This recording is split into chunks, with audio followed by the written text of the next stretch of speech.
اللہ الرحمن الرحیم الف لام میم ذالک الکتاب لا ریب فیہ ھدی للمتقین الذین یؤمنون بالغیب ویقیمون الصلاة ومما رزقناہم ينفقون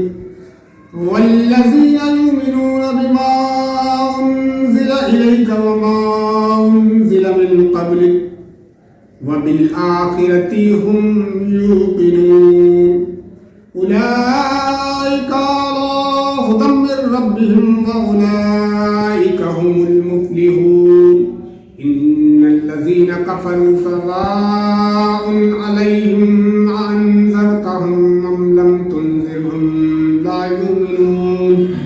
ختم الله على قلوبهم وعلى سمعهم وعلى أبصارهم غشاوة ولهم عذاب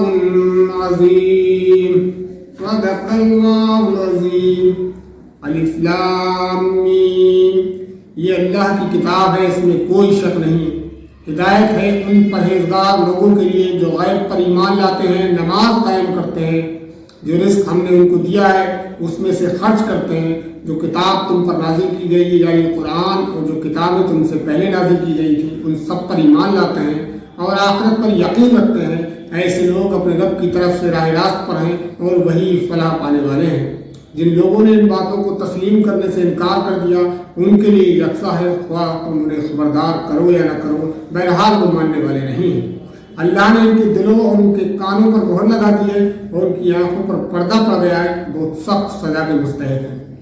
عزیز ساتھیوں، یہ سورہ بقرہ کی تھی جس کی تلاوت ابھی میں نے آپ کے سامنے کی اور ترجمہ پیش کیا۔ یہ مدنی سورہ ہے، حالانکہ اس میں کچھ آیات مکی بھی ہیں اور جو اس میں شامل کر دی گئی ہے، لیکن یہ مدنی سورہ ہے اور اس کو بقرہ اس لیے کہا گیا ہے کہ اس میں ایک جگہ گائے کا ذکر آیا ہے۔ بقرہ اس لیے نہیں کہتے ہیں کہ اس میں گائے کے نام پر جو ہے بحث کی گئی، بلکہ اس لیے سورہ بقرہ کہا گیا ہے کہ اس میں جگہ گائے کا ذکر آیا ہے۔ تو فرما الف لام میم یہ اللہ کی کتاب ہے، اس میں کوئی شک نہیں، یہ اللہ کی کتاب ہے، یہ اس میں کوئی شک اور شبہ کی گنجائش نہیں۔ ہدایت ان پرہیزگار لوگوں کے لیے جو غیب پر ایمان لاتے ہیں، نماز قائم کرتے ہیں اور جو رزق ہم نے ان کو دیا ہے اس میں سے خرچ کرتے ہیں۔ یہ ان لوگوں کے لیے اس کتاب میں ہدایت ہے جو غیب پر یعنی اللہ پر،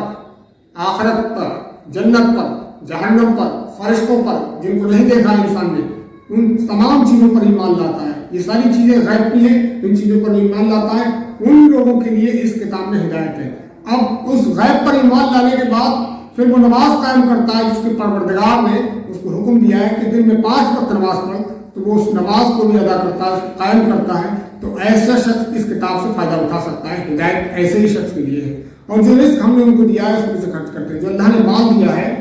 وہ یہ سمجھ کر اللہ کی راہ میں خرچ کرتے ہیں کہ یہ اسی کا دیا ہوا ہے، تو اسی کی راہ میں ہم اس کو خرچ کرتے ہیں۔ وہ وکیل نہیں ہوتے، وہ کنجوس نہیں ہوتے، وہ فراخی ان کے اندر پائی جاتی ہے، وہ فیاض ہوتے ہیں، خرچ کرنے والے ہوتے ہیں، سخی ہوتے ہیں۔ تو ایسے لوگوں کے لیے اس کتاب کے اندر اللہ تعالیٰ نے ہدایت بتائی ہے، وہی لوگ اس سے فائدہ حاصل کر سکتے ہیں جو ان باتوں کو تسلیم کرتے ہیں، ان پر عمل کرتے ہیں۔ اور جو کتاب تم پر نازل کی گئی یعنی قرآن اور جو کتابیں تم سے پہلے نازل کی گئی تھی ان سب پر ایمان لاتے ہیں، یعنی اس قرآن مجید پر بھی ایمان لاتے ہیں جو محمد صلی اللہ علیہ وسلم پر نازل ہوئی ہے، اور محمد صلی اللہ علیہ وسلم سے پہلے جتنی بھی کتابیں اس دنیا پر نازل ہوئی ان سب پر وہ ایمان لاتے ہیں اور ان کو سچا مانتے ہیں، حق مانتے ہیں اور آخرت پر یقین رکھتے ہیں، یعنی مرنے کے بعد اللہ کے سامنے پیش ہونا ہے، ان تمام زندگی کے سارے اعمال کا حساب دینا ہے، اس بات کا انہیں یقین ہے۔ ایسے لوگ اپنے رب کی طرف سے راہ راست پر ہیں، وہی فلاح پانے والے ہیں۔ جو ان باتوں کو مانتے ہیں، تسلیم کرتے ہیں، اس کے مطابق عمل کرتے ہیں، ان لوگوں کے لیے اس کتاب میں فلاح ہے، کامیابی ہے، اور وہی اپنے رب کے راستے کی طرف ہے، وہی سیدھے راستے کی طرف ہے۔ پھر جن لوگوں نے ان باتوں کو تسلیم کرنے سے انکار کر دیا، اب رہے وہ لوگ جو اوپر جو باتیں بھی بتائی گئی، غیب پر ایمان لانا، نماز قائم کرنا، رزق خرچ اللہ کی راہ میں خرچ کرنا، آخرت پر یقین رکھنا،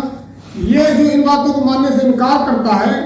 ان کے لیے یکساں ہے، خود تم انہیں خبردار کرو یا نہ کرو، انہیں تم اللہ کا ڈر سناؤ یا مت سناؤ، بہرحال وہ ماننے والے نہیں ہیں۔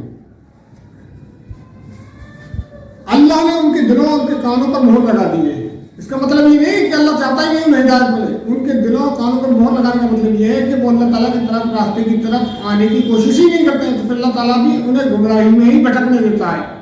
اندھیرے میں ہی پڑا رہنے دیتا ہے، اور ان کی آنکھوں پر پردہ پڑ گیا ہے۔ انہیں یہ پردہ پڑنے سے مراد یہ کہ اللہ کی نشانیاں، زمین آسمان، دن رات کا باری باری سے آنا، یہ ساری چیزیں جو اللہ کی نشانیاں ہیں یہ اپنی آنکھوں سے دیکھتے نہیں جیسا کہ دیکھنا چاہیے،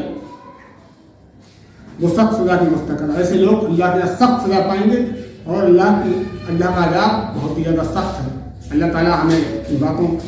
پر عمل کرنے کی توفیق عنایت فرمائے، آمین۔